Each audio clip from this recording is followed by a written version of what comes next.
conservative, constitutional. It's the Andrew Cooperrider Show, keeping you informed on what's going on right here in Kentucky. And welcome everybody to another amazing day right here on the Andrew Cooperrider Show. We've got a lot to cover today. Normally I start off with a preamble of the stories that I know we'll be covering, but here's the thing. I have so much I want to cover that I fear I won't even be able to cover everything that I list out as we dig into each of these issues. So what you'll know here is today we're going to talk about some issues in the legislature. We're going to talk about some issues going on in Louisville, of course, with the schools. We're going to be digging into all kinds of interesting things. But before I do dig into those important stories, I want to remind you that you can go ahead and reach out to the show by emailing info@theandrewshow.com. Once again, that's info@theandrewshow.com. You can also head over to theandrewshow.com and hit the contact tab to reach out. And if you're listening to this on the radio, watching this on TV, and this is your first time hearing the show, I would love to invite you to head over to theandrewshow.com and see all the places where you can listen to the Andrew Show podcast, which comes out more than once a week. It comes out several times a week and can keep you informed, help you hit those stories you don't normally hear. And to kind of start us off with today's show, one of those stories that I talked about earlier this week dealt with individuals who, in pursuit of personal, whether it's personal ambition or in pursuit of something maybe a little bit closer to, they got their feelings hurt. They want to be able to attack other people. We see this with legislators like maybe Liz Cheney, for an example, at the national level would be a good one to draw your attention to, where they had a principle at some point that was conservative, and due to some personal reason, whatever that may be, whether it be the fact that they said something once that then they got in trouble for within the public, and instead of just shutting up and moving on, they decided to double down on it. They build up this animosity towards certain individuals, and then they abandon those politics, abandon their principles in the realm of politics over personal issues. And we see an example of how this spirals you out of control in a state senator here in Kentucky that is outgoing. Will be leaving here in about a month or so. And that is State Senator Whitney Westerfield. Now, I believe he's setting up to run for maybe the state Supreme Court. He's wanted to do that. Hasn't been very quiet about that. Or he could be setting up for another judgeship of some sort, some nonpartisan, because clearly he can't run in a partisan role. Now, Whitney Westerfield did run for Attorney General before and managed to lose, of course. He actually lost to Andy Beshear. And so it's no surprise that he wanted to achieve further and higher up position within politics. And when he went to run again, this time against Daniel Cameron, well, he was warded off of it. This is the story. This is the allegation that I was told. He was warded off of it and told, hey, don't run for this. And what they did to stop him from running for it was to show him the anti-Trump tweets that he had made about Trump and said, hey, look, if you try to run for Attorney General, we're going to use this against you. This would have been in 2019. And we know how the Trump sentiment is, and so that pushed him off from running. That's the story I'm told.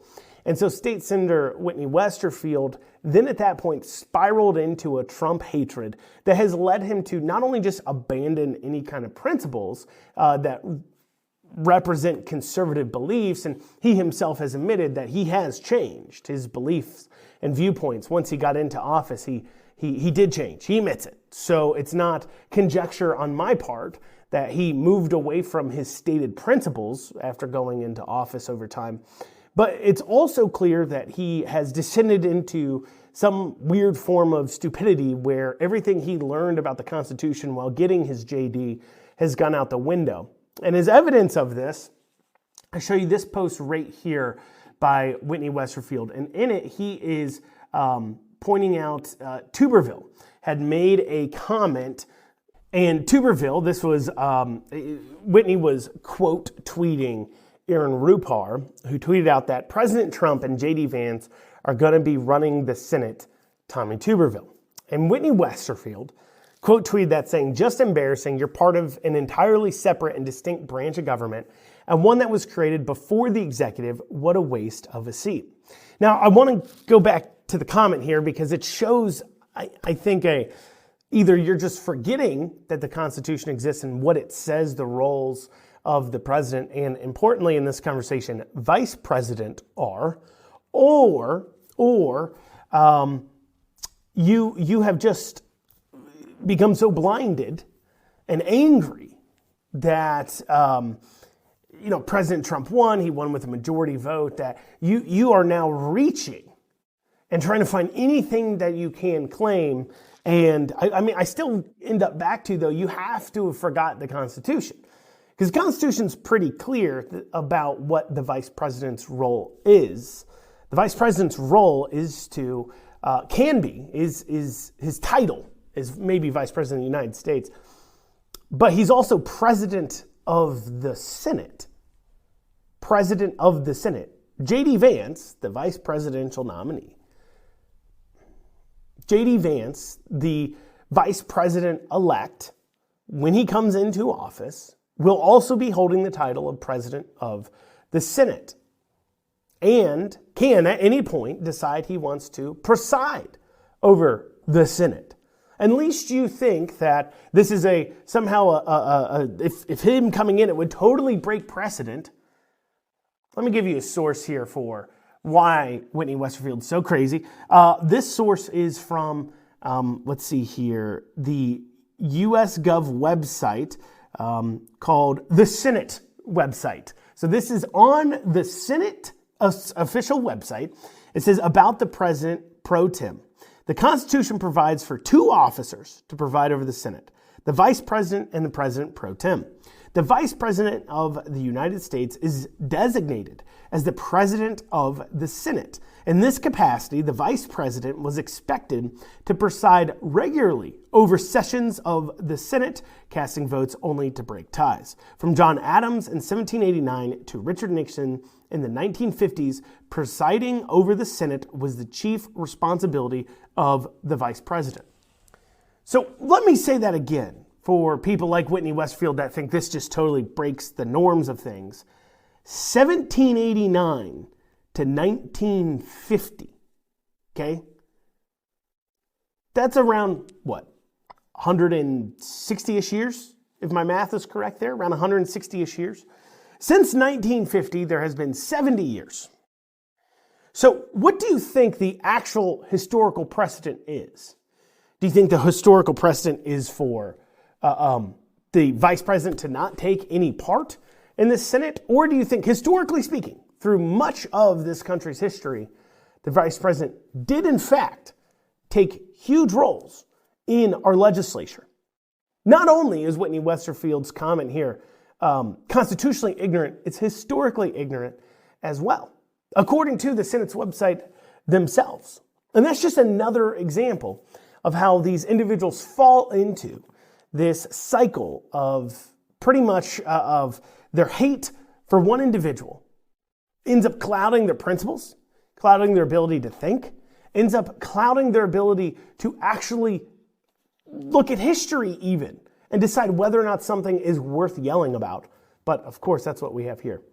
Well, we got to take a short break here, but coming up after this, we'll be digging into some interesting comments surrounding, of course, the state house election, but also points to the national issues as well with the Senate election we just had for Majority Leader. We'll have that after this short break. And you're back here on the Andrew Cooperrider Show. So those of you who listen to the show through the week know that I was heavily covering the state house elections for leadership positions within the Republican caucus. You know, who's going to be the speaker? Who's going to be Speaker pro tem? Etc. And there was a few challenges. One was David Meade, Speaker pro tem, was challenged by Josh Callaway. And Majority Caucus Chair Suzanne Miles was challenged by Nancy Tate.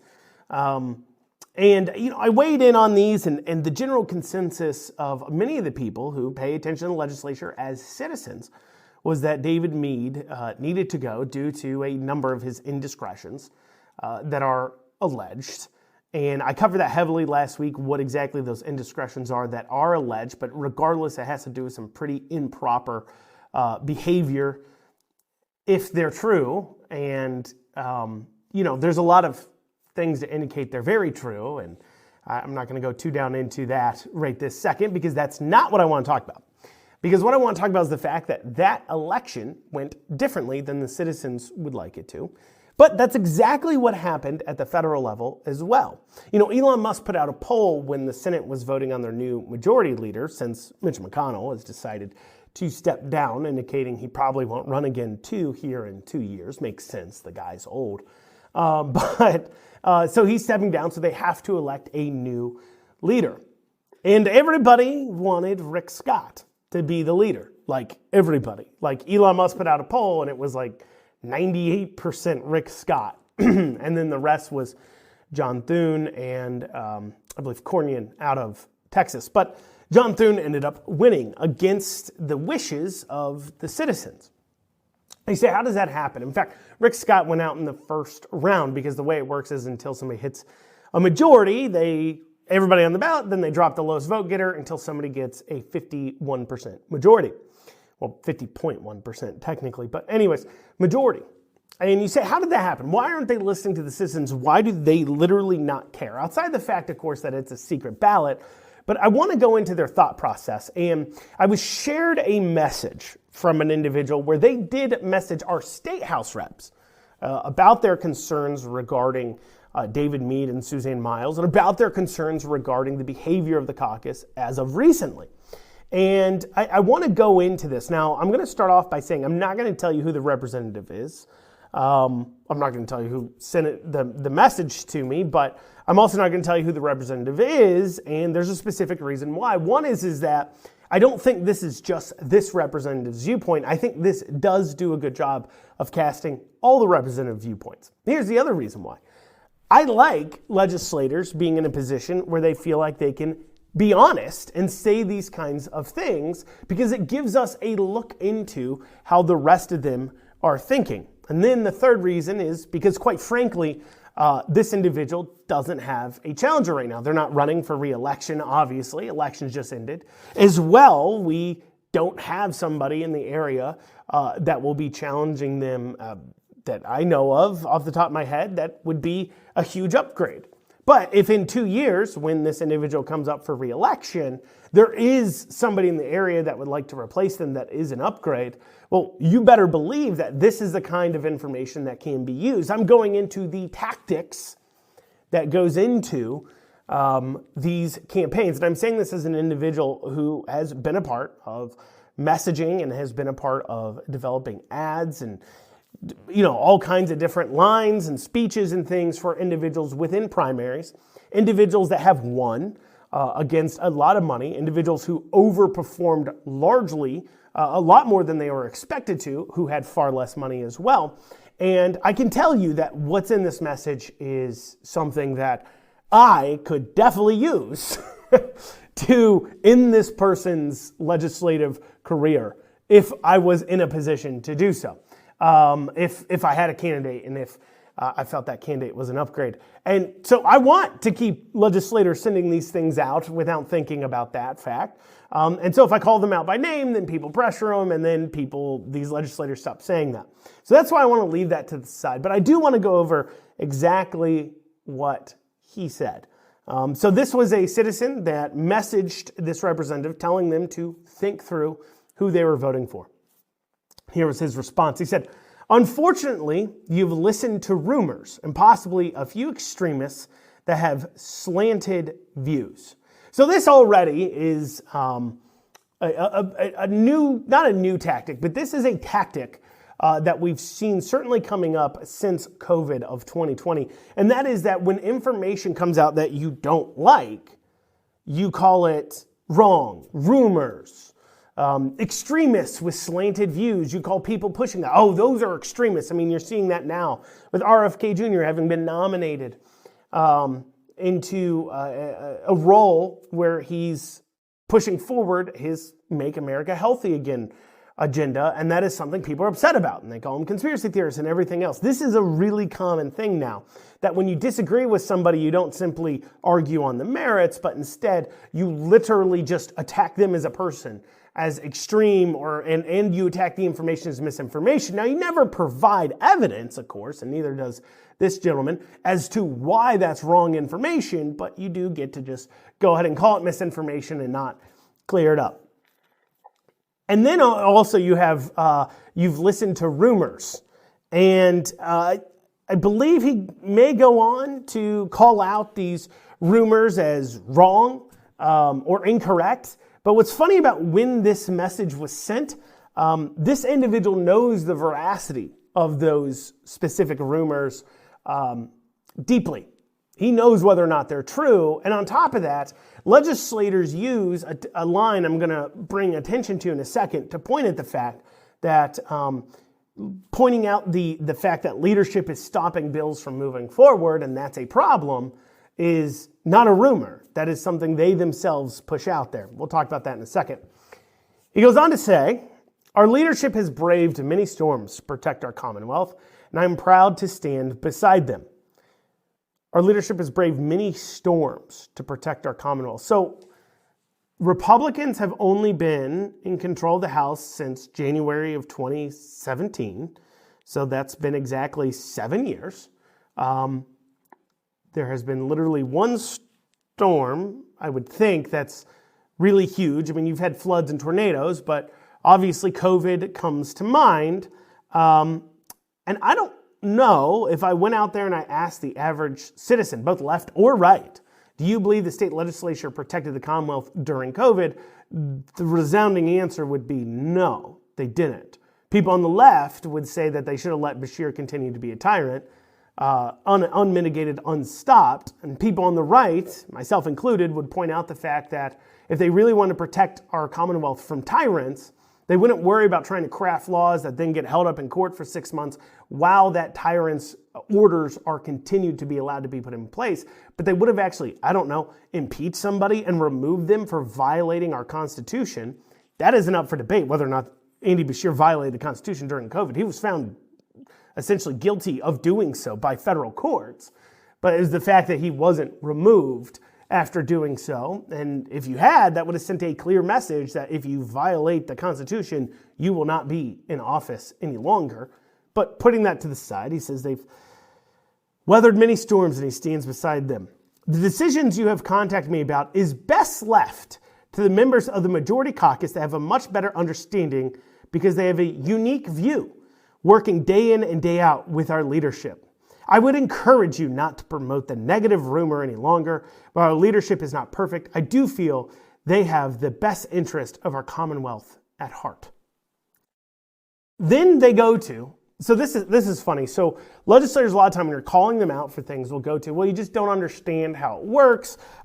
This is something far beyond your understanding. You know, if you were an actual legislator, you would get how things work. But the problem is, and this is, I think, the problem that this representative is going to run into, is how do you come back? Okay, so for an example, this past session, a DEI bill, a bill to stop DEI funding within colleges, to ban it from being taught in our colleges, from these critical race theory ideas, from being required and mandated within our universities, these racist behaviors from our universities of judging people based upon race. You know, the entire push to stop that kind of thing, a bill, died.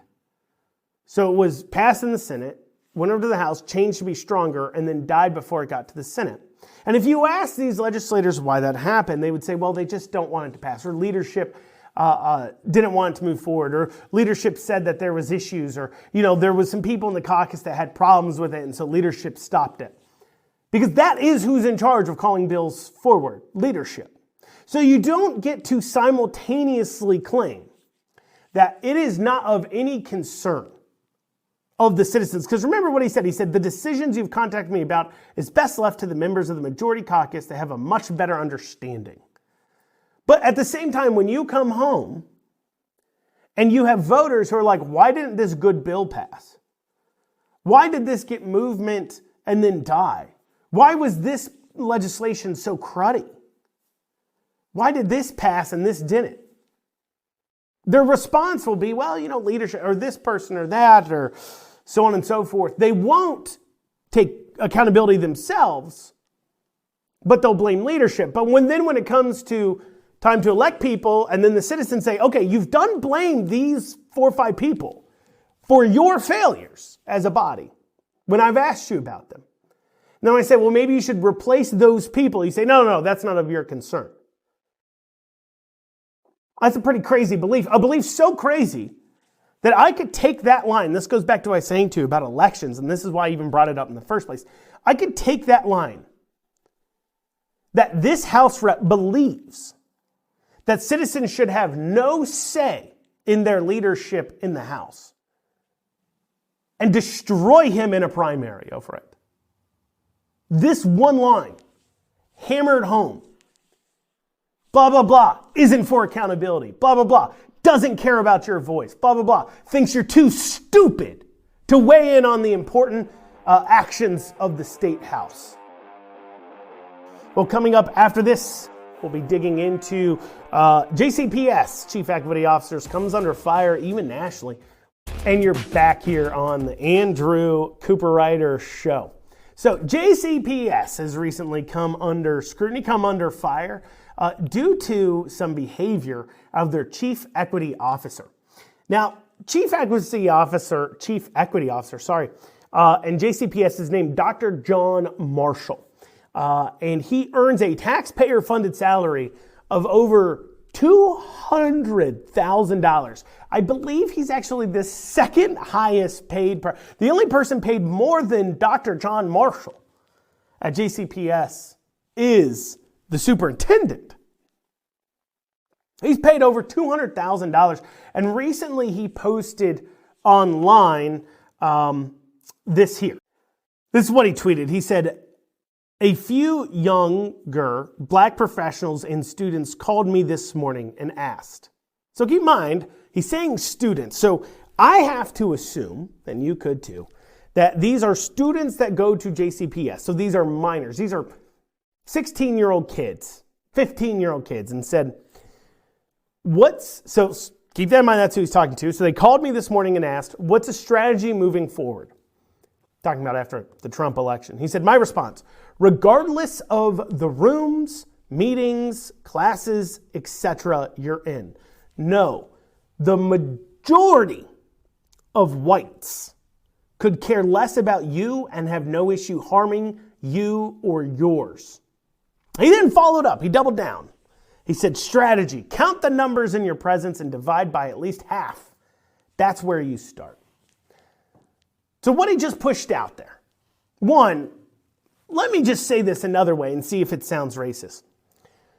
Regardless of the rooms, the meetings, the classes you're in, no, the majority of black people could care less about you and have no issue harming you and yours. That would be awfully racist, wouldn't it? If I said that with feeling, with meaning, and meant it, I would be rightfully called a racist. Because you do not judge an entire race and class in that way, first off. Second off, to say that they want to harm you because of their skin color. As long as, you know what, it's considered so faux pas, so against the rules to talk about, that if we mention the fact that, we have a lot of black males, and there's historical reasons why, and it's got nothing to do with their actual skin color. But if we mention the statistical fact that black males commit a outsized amount of crimes according to their population percentage of the population. And then if we had that conversation, we said, why is that? Because it's not because they were born black. That's not why they're committing crimes. There's something else going on here. And I mean, you could claim a part of that is you got people like Dr. John Marshall here telling them that white people hate you and want to harm you. Well, if I walked around thinking that the majority of white people want to hurt me and harm me, well, then I'd have no problem stealing and killing and murdering white people because of their skin color. Am I saying that's why black people are necessarily committing crime? No, I'm not saying that. I'm just pointing out that that kind of thought process and that messaging to them of don't take accountability, of people hate you, is giving them permission to go ahead and behave in a way that victimizes others, including their own race. Because people have put upon you, you need to go get yours. Maybe that might be playing into the problem here. That not their skin color itself, but the messaging of people like John Marshall. I mean, he's talking to young students here, kids, telling them and preaching to them hate of your fellow Americans, saying the majority of white people, you walk in, the majority of white people hate you. And then you wonder why we have these problems in society. When you forward that kind of division, I mean, imagine living your life thinking, walking around, and every time, if you're white, I'm white, if every time I walked around I saw a black person, I thought to myself, 50-50 shot, that, he doesn't care less about me and would have no issue harming me or my son. 50-50 shot. How do you think I could live in this world? What do you think my general response would be towards black people if I thought that way? But yet that's what John Marshall is preaching. Now, this hasn't gone unnoticed. Obviously, Libs of TikTok tweeted this out, pointing out the fact that this is ridiculously horrible,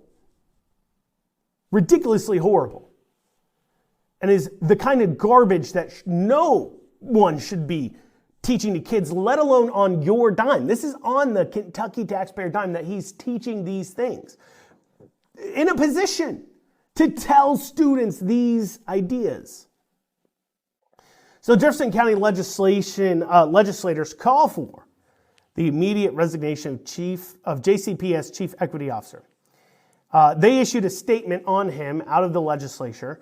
The Jefferson County legislators, this is what they said. They said, Dr. John Marshall, the Chief Equity Officer of JCPS, earned a taxpayer-funded salary of over $200,000, including benefits, for executing his duties. Recently, in carrying out these duties, he quoted himself on X account addressing students, saying, regardless of the rooms, meetings, classes, etc., you're in, no, the majority of whites could care less about you and have no issues harming you. This is an outrageous, inflammatory public statement for anyone in civilized society to make, but such speech is protected by the First Amendment for a private citizen. As an officer of the government, speaking in an official capacity at a taxpayer expense, such reckless speech inciting hatred based upon skin color should be grounds for immediate termination. In the current heated political climate of America, it is absolutely unacceptable for a senior JCPS leader to stoke the fires of hatred and division rather than set an example of bringing students together in peace. This is not an isolated incident. Dr. Marshall's X account contains numerous divisive statements. If Dr. Marshall does not tender his resignation immediately, we, the undersigned, call upon the JCPS board and or superintendent to terminate his employment. Now, this is a good place to start with this kind of statement, though I would have ended it a bit differently. I'll get to that in a second. But they have a point here, right? So you do have a First Amendment right to all kinds of free speech. And I actually think that if John Marshall had just made this post, not on, as long as it wasn't during class time, it was off hours, and he just made this post, you'd have a lot less argument. You could say, look, this is a harmful thing to believe. This is somebody who, with that kind of ideology, shouldn't be around kids. Like, you can make that argument, and I think you would have some good points there. But I think what's more important here is he literally said he said it to students. So not only is he a senior officer of JCPS, but he literally admitted in the post that he then used that position and his duties there to then say this to students he's supposed to take part in educating. I think that's the important distinction here that has to be made. Now, of course, JCPS probably isn't going to fire them, but if the Republicans in the legislature really had it in them, They would say, and if you don't fire him, we're going to take swift action to make sure that his type of divisive behavior is not allowed in any of our statewide K through 12 institutions. And then pass a bill to make sure that this kind of garbage isn't taught to our kids. But while we're talking about JCPS, there's something else they're teaching in their classes. We'll have that after this short break. And you're back here on the Andrew Cooperrider Show. Before the break, I was talking about JCPS Chief Equity Officer pushing out that all white people, well, the majority of white people, would harm black people because of their skin color. And I said there's other things that JCPS is teaching.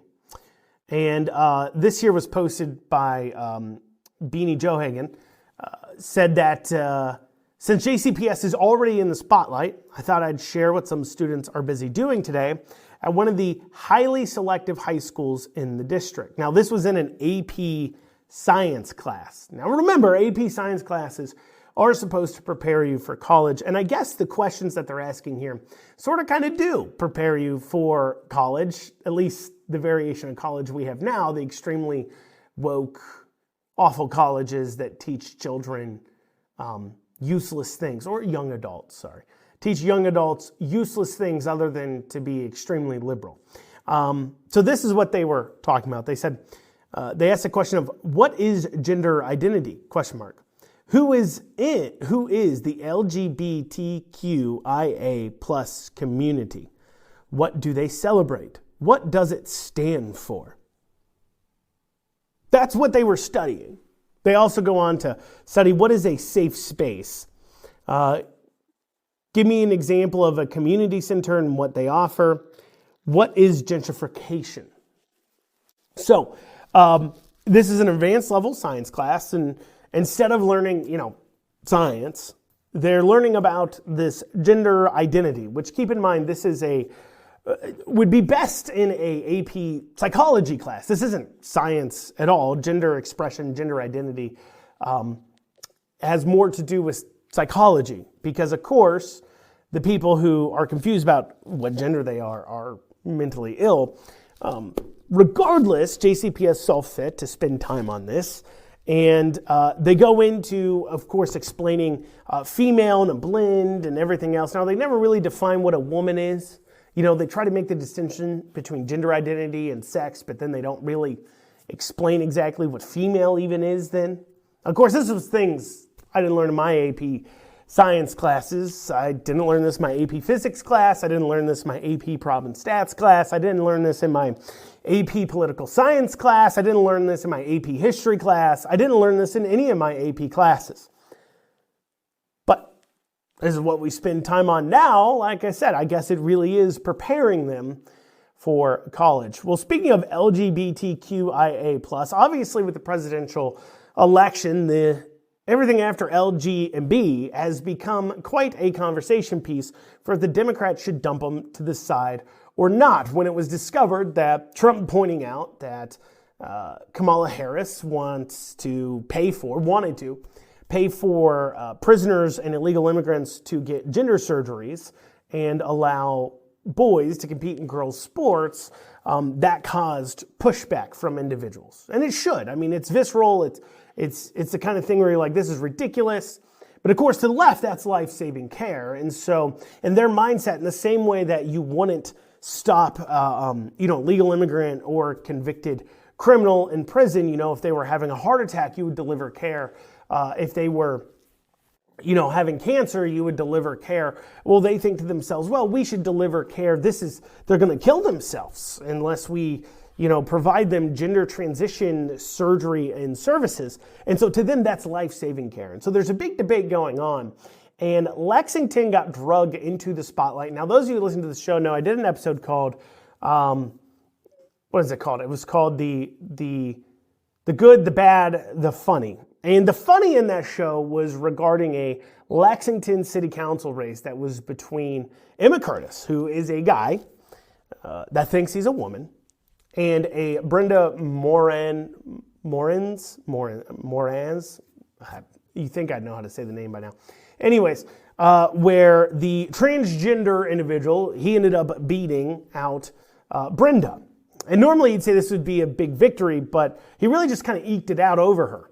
Just eked it. I mean, a few hundred votes, which is substantial to mention considering the fact that shortly before Election Day, Brenda had a restraining order granted against her that kept her from going to city council meetings, okay? Because she had allegedly,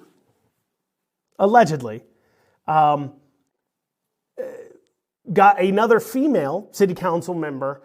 They got drunk together, and then that female city council member woke up with Brenda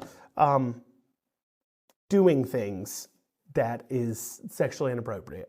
So you had the choice between a transgender, so a guy who thinks he's a woman, mentally ill individual, and a, alleged lesbian raper. Those were your choices. And to complicate this even further, those of you who listen to the show know that Daniel Grossberg has been coming under fire for his sexually inappropriate behavior within the legislature. And one of those individuals that he was reportedly sexually inappropriate with, one of the people who came out and made a big deal about their story, was Emma Curtis, the transgender in this. So just a few weeks before Election Day, we have simultaneously a city councilwoman who literally can't go to the council meetings over a restraining order because of an alleged sexual assault. And then you have an individual who alleges sexual misconduct to be a victim of. And so in a normal situation, if they were just two kind of normal individuals facing off against each other, everybody would clearly go with the other in large swaths. It would be a landslide. In fact, Tanya Fogel, who you'll remember got removed from, I believe, an AT&T store by the police and arrested, who then went on to say that the police altered footage, lost by larger margins than the accused of lesbian raper who literally can't go to the city council meetings right now, other than by Zoom, lost by. So you say, this shouldn't be a great victory. If anything, you're saying, wow, you really just kind of eked that out after,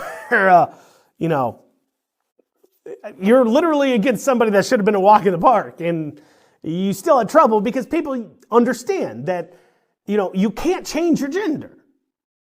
And if you hate yourself and hate your body to the point where you want to pump yourself full of drugs and do surgeries, well, then maybe, just maybe, you shouldn't be in a position of leadership. Maybe you're not mentally well enough to do so. However, this fact leaves, left has left it behind. And John Oliver, recently, it came up that Lexington came up in John Oliver's show as he was talking about this situation. Let's take a listen to what he had to say. Even amid the GOP's massive anti-trans ad campaign, on Tuesday, Delaware elected the country's first openly trans member of Congress. And around the country, at least 35 trans and otherwise gender-expansive candidates won races in places like Montana, Hawaii, and Kentucky, where Emma Curtis was elected to the Lexington City Council. And that is a big deal. Curtis is hoping this result will set an example for others in the same boat. If I could say anything to my younger self, it would be the same thing that I would say to any trans kid who's watching this now, which is that you can succeed because of who you are, not for what discriminatory politicians tell you you have to be. And you've got a future. This city, it belongs to you too. Yeah, it does. And it is a powerful thing to have one group saying, I don't think you should exist, and to be able to respond with, I am literally an elected official. Her being elected is now my favourite fact about Lexington. He said, that's my favorite thing about Lexington. And so I wanted to, perhaps, I know it's a long shot that John Oliver would ever hear this, but I did want to give him some other more historically important facts about Lexington. Here's one. Here's fact one. The J.M. Smucker Company building, aka the Jif Peanut Butter Plant on Winchester Road, is the largest peanut butter producing facility in the world. Literally the world's largest peanut butter producing facility right here in Lexington, Kentucky. I would say that makes more of an impact. I mean, more people are eating peanut butter sandwiches than giving two cares about the fact that a dude that thinks he's a woman became city council member. Here's another really important one. This would be right up John Oliver's alley for those who want to play these identity politics games. The first African Baptist church was founded in Lexington in 1790, and it's the third oldest African American congregation in the U.S. and the first established African American congregation in Kentucky. But I guess the fact that it was the first African American Baptist church in the country isn't as important as a mentally ill man winning city council. Here's another one that I guess John Oliver doesn't find as interesting. The steam engine was invented in Lexington by Edward West in 1802. Literally, the thing that fueled industry, invented in Lexington, Kentucky, that pales in comparison to the absolute historical and important facts that involves Emma Curtis, a man who thinks he's a woman, winning city council against an alleged lesbian raper. Well, y'all, that's what we got time for today on the Andrew Cooperrider Show. Thank you all so much for joining me. Be back here later on. We'll be seeing you.